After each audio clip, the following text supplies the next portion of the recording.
was here, which is my three sons, my wife, and my granddaughter.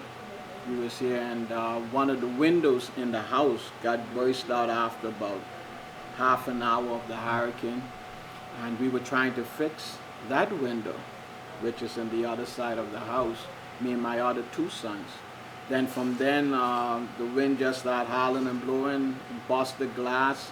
We realized that we wouldn't have been able to secure it, so we decided, you know what, it's time to get out of here.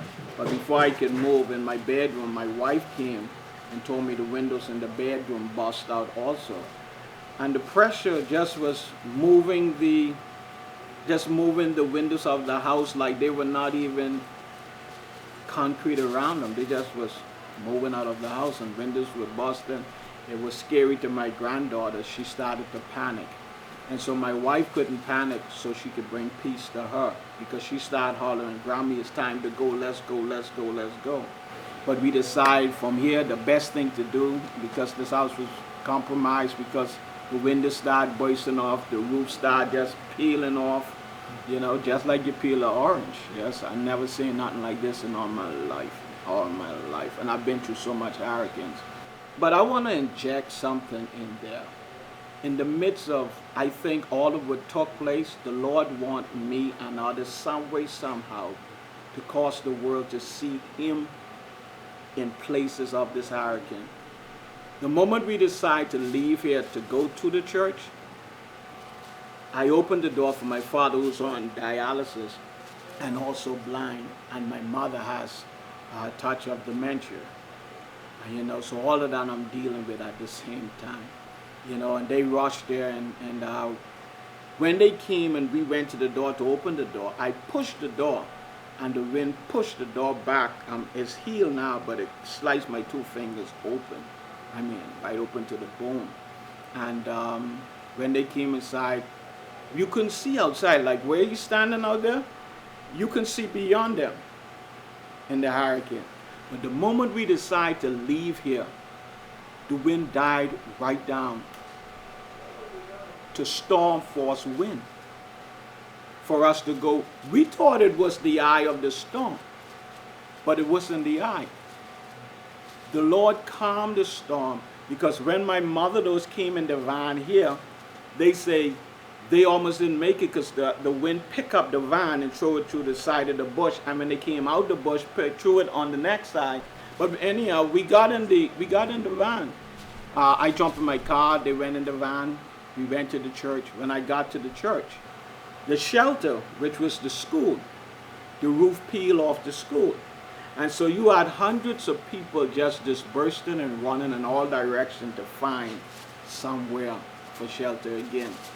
About 200 persons came at least about in half an hour to the church. The Lord told me to pray. He said, pray. And I decided to pray. And I told the people, let's pray. Now all were not Christians, because many different people were there.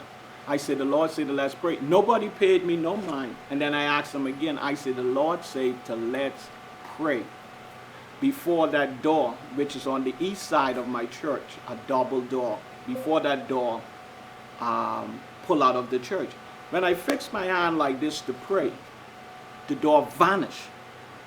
And the wind came to the door of the church and stayed at the door.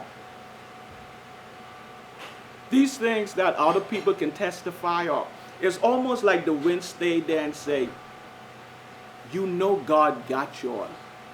Because if he don't hold this hurricane back, 185 mile per hour wind, if he release this to come into the church, you're dead.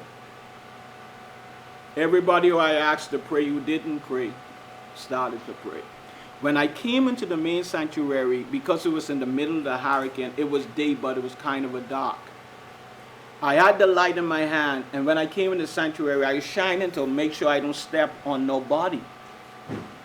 My hand lifted. The Lord lifted my hand to shine the light on the back wall. I wish I could take you all there to show you all, but now we back up the church again. But behind the pulpit is a wall which is 60 feet wide by 24 feet high, and every 10 foot is actually a column, and then you have a 16-inch belt that runs through that. Nothing's supposed to move that wall.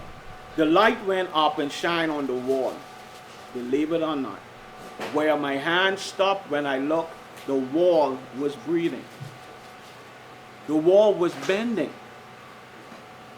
A lot of people saw it there, but when I tell people about it, they say, how can a concrete wall bend? The force of that hurricane had the wall bending. My mother, my father, my brother-in-law, my wife, my 3 sons, my granddaughter, all my family was right at the feet of the wall.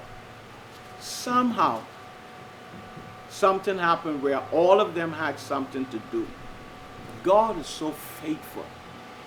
All of them at that moment had something to do. And they moved from where the wall was. All I heard was,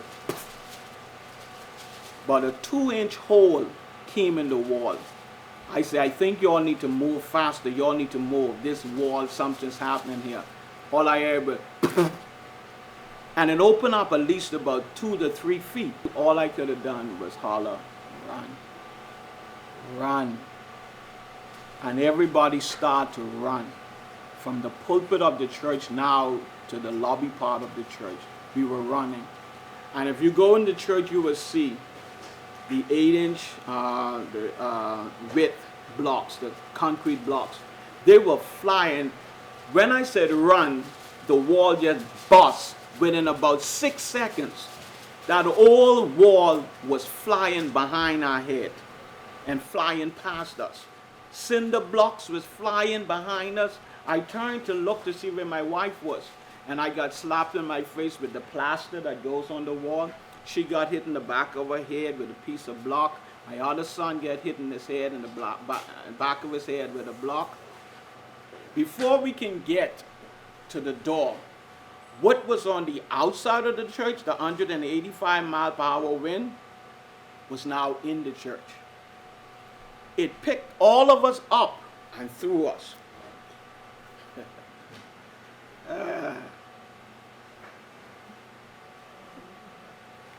Threw us.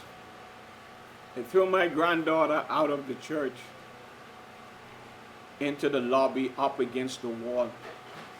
Then it threw me, and then it picked up my wife. When I looked for my granddaughter, I finally find her. She said, Papa, I'm right there. And she hold me, I hold her. When I looked, my wife came out. She hit the ground and slide on the tile up against the wall. Then other people flying out all the doors. My last son, he got threw out. He hit the lobby wall and skid on the floor outside the church. And when he skid outside the church, my oldest son, thank God he forgot to move his truck that was across the door. Because if he didn't, my last son was going with the wind, and we wouldn't see him no more. He hit the truck, dropped under the truck, and when he got under the truck, a 4-year-old boy was under the truck crying for his mother because the wind took him and threw him out the church. And so he had to lay on the top of the little boy for a while, and took the little boy. Eventually they jumped on the back of the truck and laid there for an hour and a half. And I didn't know he was out there, and we all to the church looking for my last son. And one of the worst moments was not being able to find him nowhere in the church. And one of the greatest moments was when we were able to find him on the back of the truck. So there's so much experience. We lost everything. My home, we didn't have insurance for the home. I just was building my son a house. The hurricane wiped it right off the foundation. We had some apartments also for the church to help with evangelism and everything. 2 of the churches were the buildings, fourplex, were just wiped right off the foundation also. So we lost everything, but I thank God we didn't lose my family. But I learned in all of this that the peace of God I'm experiencing, at times I would be places and, I've never experienced this like this before, and I wouldn't even be thinking about it, but somehow, like the wave would come on and you just cry. You just start crying, and you feel better when you finish crying too.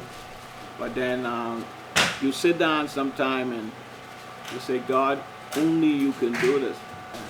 I don't want to start over at my age, 54, but I thank God for life, you know, and my children, they here, and they okay, but God is faithful, and I'm here today, and I'm grateful for it.